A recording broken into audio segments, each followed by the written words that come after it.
God of High School Season 1 is finally over. Throughout the season's ups and downs, and I mean super highs like Mori vs Daiwi in episode 5, and really low moments like last week's episode, God of High School was still a fun and entertaining ride up until the end, and it's truly sad to see it go. In terms of this episode specifically, this week was actually really good, and it was a fitting end to Season 1. There were some pacing issues in this episode, just like there have been with most episodes so far, but from a pure entertainment standpoint, this episode was great. And one other amazing thing about this episode is based off of the ending, it's really likely that we're gonna get a season 2. The fight scenes in this episode had really good quality, but I do have to admit that there was some lack of depth and tension in the fights, and in the episode in general. And this is mainly due to pacing issues because of time constraints. There wasn't really a lot of time for us as the audience to feel like truly scared. Even for the anime onlys who didn't know what was gonna happen, there was really no doubt that Jigal was gonna lose, and it didn't even seem like any of the main characters were gonna die during the fight. The worst issue like this was when Daiwi got stabbed, sacrificing his life for Mori and Mira, and the problem was that he didn't sacrifice his life. Daiwi jumped in front of a spear from Jigal, and this made Mori so mad and angry and sad that he transformed. But what happened right after Mori transformed? The spear that went through Daiwi just kind of disintegrated and Daiwi was fine. So even though it was really cool that Mori transformed, the motivation just wasn't there. He essentially transformed because one of his friends got a minor paper cut. But other than the pacing issues in that one scene I mentioned with Daiwi, this episode was really good. And even for the webtoon readers like me, the episode finally did the characters justice, especially in the montage towards the end of the fight with Jigal.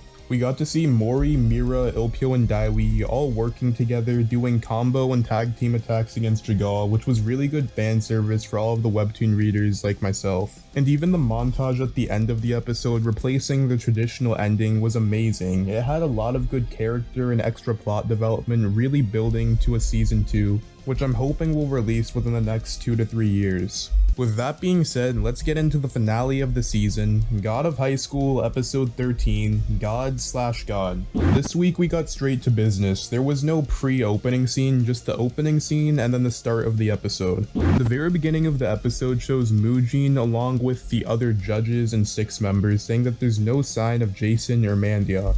So at this point, at least in terms of Mujin's perspective, Jason and Mandiok are both dead from the explosion. Then we quickly transition to the scene with Jigal, Mori, Mira, and Daiwi. Jigal stares them down and just gives a typical Jigal speech about him being a god. This speech of Jigal being a god triggers Mori to have a flashback about him hundreds of years ago when he was in his Monkey King form. But this initial flashback was cut off when Mira and Daiwi told him to snap out of it. And then Jigal just starts bodying the trio. He speed blitzes Mira, grabs her by the face and just throws her somewhere, and then a brawl starts. And at this point with Jigal in his god form, everyone's outclassed, but especially Mira and Daiwi. All of Mira's attacks are easily blocked, and her stabs and slashes are even being blocked by a single finger of Jigal. When Daiwi goes to help Mira, Jigal's also able to easily dodge her, but he's not really getting beat up too bad. And even Mori is easily outclassed by Jigal as he uses some sort of move that kind of grabs and constrains Mori, but Mori using pure willpower ends up breaking out of it and is able to continue the fight. So at this point in the episode, it's really clear that the trio won't be able to beat Jigal, and Jigal in his new form is really just on another level than them. So Mira, Mori, and Daiwi all start doing their strongest attacks, but they have no effect. And then finally, Jigal throws a giant spear at them, and Daiwi jumps in front of Mori and Mira, sacrificing himself, taking the spear to the back.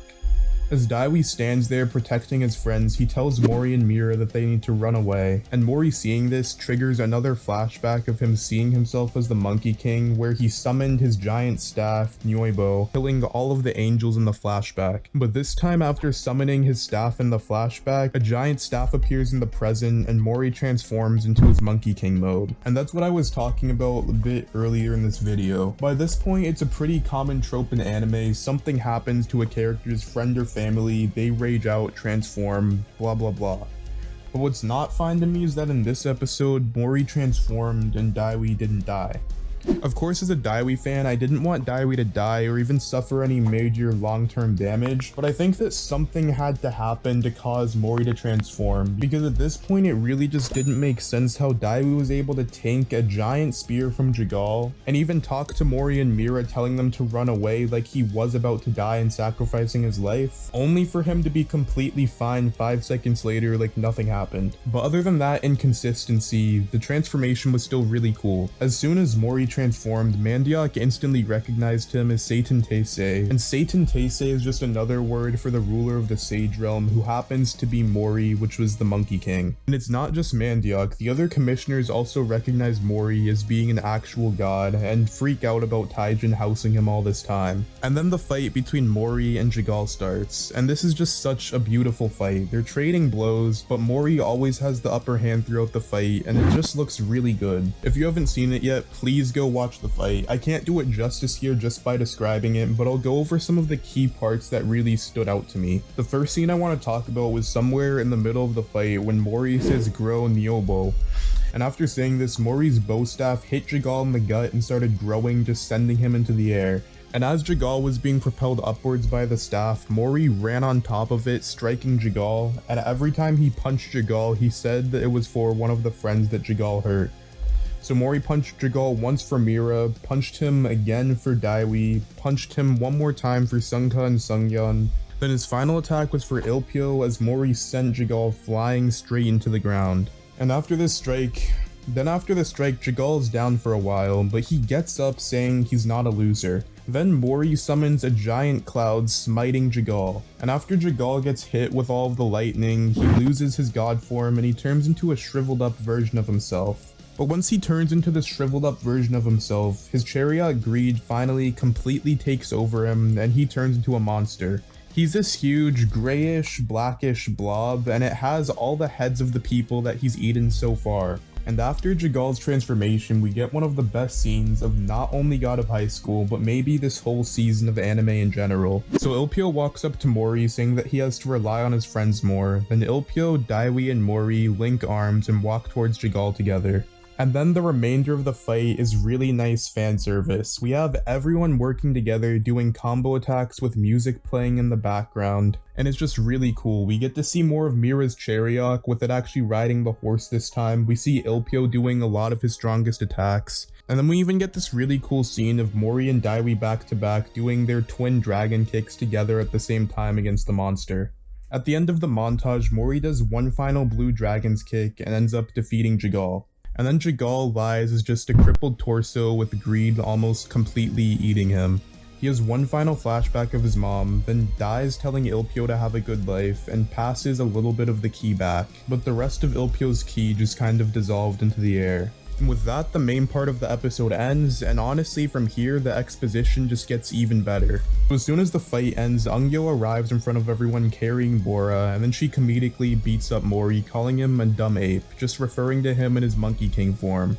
After her arrival, she says that she's there to grant the winning team one wish, and she can do pretty much anything besides bring someone back to life. And right after hearing this, Mori immediately wants his grandfather back, but after looking at all of his friends, he decides to wish to heal everyone that was hurt in the battle. And after granting the wish, Eungyo turns into a little kid, and then Mori passes out, leading to a 3-month time skip. So this last segment of the episode after the time skip just replaced the typical ending of the other episodes. It was the ending song, but instead of the normal animation, it showed what everyone was doing after the time skip and just the state of the world in general. The first thing is Bongchim and Halyang are at Jason's funeral, just remembering him. We cut to Mujin and all of the judges besides Judge R. Mujin tells them that they're gonna use the next election to somewhat take over Korea entirely. But unfortunately for Mujin, the next scene is Mandiok making a deal with the president and taking control of Korea. And one really cool thing is that Judge R was actually there when Mandiok made the agreement. He was in the audience clapping, proving that he was the traitor that Mujin was talking about a bit earlier in the series. Then in the next scene, Mori finally wakes up and he was just sleeping, recovering for the past 3 months. And this actually makes sense. With all the damage and limiter removals and all this kind of crap that Mori's been doing for the whole tournament, it really makes sense that his body just needs a lot of time to recover. And then after this, the really good stuff happens that implies a season 3. It sets up 3 different plot lines for our main characters. The first is with Ilpyo. Ungyo tells Ilpyo what the key actually is and informs him that he's the guardian of the key. And after this, she tells him that Jagal just gave him a small part of the key and the rest of it has been scattered throughout the world, so now Ilpyo is on a journey just traveling across the world trying to gather the key back together. And then we go back to Mori, Daiwi, and Mira setting up their next adventure. So Mori tells them that he still doesn't really have any memories of himself as the Monkey King, but one thing that he did find out was that for him to unlock his memories, he has to travel to the Sage Realm, which was the Monkey King's homeland. And after hearing that, Daiwi says that he'll probably get stronger and have good training on his journey with Mori there, so the episode closes with the 3 determining that they would go together.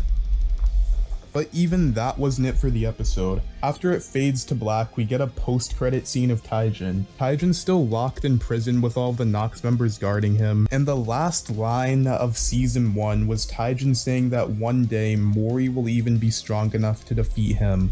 And with that final line and everything that came before it, it was just super hype, and it's pretty clear to me that we'll probably get another season within the next 2 to 3 years.